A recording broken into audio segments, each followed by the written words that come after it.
இன்றைக்கி என்ன பார்க்க போகிறோன்னா பாரம்பரிய எள்ளுமா உருண்டை. அதுக்கு தேவையான பொருட்கள் 100 கிராம் கருப்பு எள்ளு, 50 கிராம் வெள்ளை எள்ளு, 100 கிராம் ராகி மாவு, 200 கிராம் பனவெல்லம் அல்லது கருப்பட்டி. இனி எப்படி செய்கிறதுன்னு பார்ப்போம். ஒரு பாத்திரத்தில் மாவு போட்டுட்டு அதில் ஒரு சிட்டிகை உப்பு நாம் பிசைஞ்சிக்கலாம். கொஞ்சம் கொஞ்சமாக தண்ணி போட்டு பிசைங்க.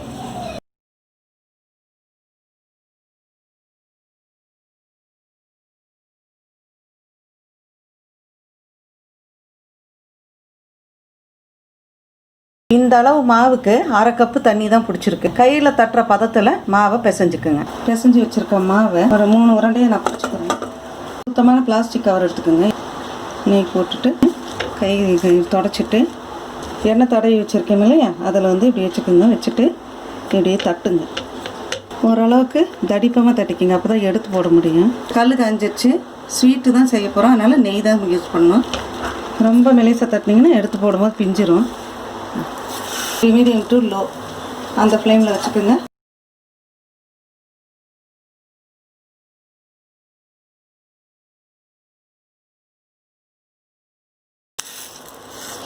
வேகட்டும். அதுக்குள்ளே அடுத்ததை தட்டி வச்சுக்கோங்க. அடுத்தது தட்டும் போது எண்ணெய் இருக்கான்னு பார்த்துக்குங்க. இல்லாட்டி கொஞ்சம் எண்ணெய் தட்டுக்குங்க. கையாக இருக்கிறதுக்கெல்லாம் இப்படி நெய் கரண்டியை வச்சு இப்படி தேய்ச்சா போதும். ஃப்ளேமை வேகமாக சரி வேகட்டும்னு திருப்பி விட்டிங்கன்னா தீஞ்சிடும். இதை வெந்த பிறகு காமிக்கிறேன். இப்படி குத்தி பாருங்கள், பச்சை மாவு தெரியாது. இப்போ அதை எடுத்து வச்சுருங்க. இது ரெடி ஆயிடுச்சு. இப்போ நம்ம என்ன பண்ண போகிறோன்னா இதை எல்லாம் பிச்சு போட்டு ஆற விடுவோம். அதுக்குள்ளார வடச்சட்டியில் நம்ம எள்ளை வறுத்து வச்சிடலாம். கருப்பு எள்ளும் வெள்ளை எள்ளும் போட்டிருக்கனால நான் வெள்ளை எள்ளை போட்டு வறுத்துட்றேன். டிஃப்ரென்ஸ் தெரியாது வறுபட்டுச்சா இல்லையானா, அதனால் வெள்ளை எள்ளை போட்டு வறுத்துட்றேன். பொன்னிறமாக வறுத்துடணும். அதுக்கப்புறம் கருப்பு எள்ளை தனியாக போட்டு வறுத்துக்கலாம். படப்படன்னு வெடிக்கும், பொறிஞ்சு வரும். அப்போ தான் நம்ம எடுத்து இதில் போகணும். நல்ல மனம் வரும்.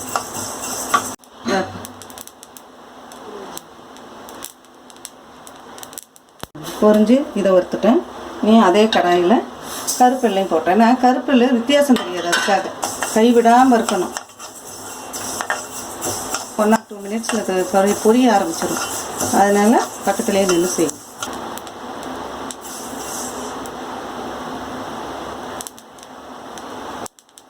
விட்டு வச்ச அடையை இப்படி சின்ன சின்னதாக பிச்சு இதில் போட்டுருங்க. மிக்சி ஜாரில் போட்டு ஒரு குரணையாக ரவை மாதிரி அரைச்சிட்டு வந்துடலாம்.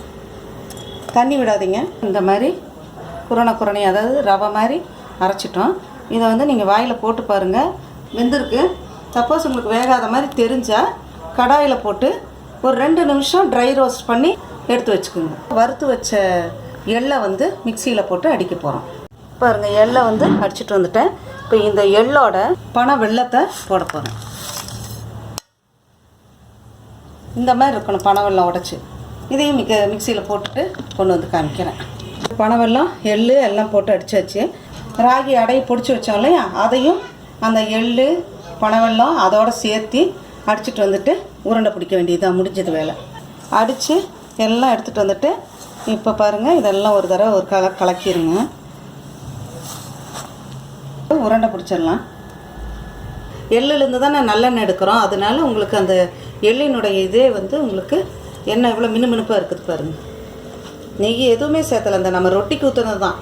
அதுக்கும் நீங்கள் லைட்டாக ஊற்றுனா கூட போதும். அது அவ்வளோ நல்லது. குழந்தைகளுக்கெல்லாம் செஞ்சு கொடுங்க. கலர் கருப்பாக இருக்கே அப்படின்னு நினைக்காதீங்க. சுவையான எள்ளுமா உருண்டை ரெடி ஆயிடுச்சு. இது ரொம்ப உடம்புக்கு நல்லது. கருப்பில் உபயோகப்படுத்தி செஞ்சு பாருங்கள். அப்படி கிடைக்கலன்னா வெள்ளை எள்ளு கூட நீங்கள் உபயோகப்படுத்திக்கலாம்.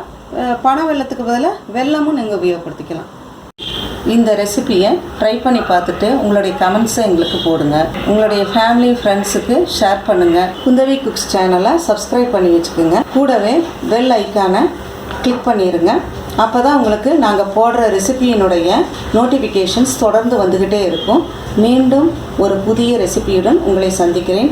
நன்றி, வணக்கம். இப்போ இந்த எள்ளு லட்டு நம்ம ட்ரை பண்ணி பார்க்கலாம். செமையாக இருக்குது. தேங்க்யூ.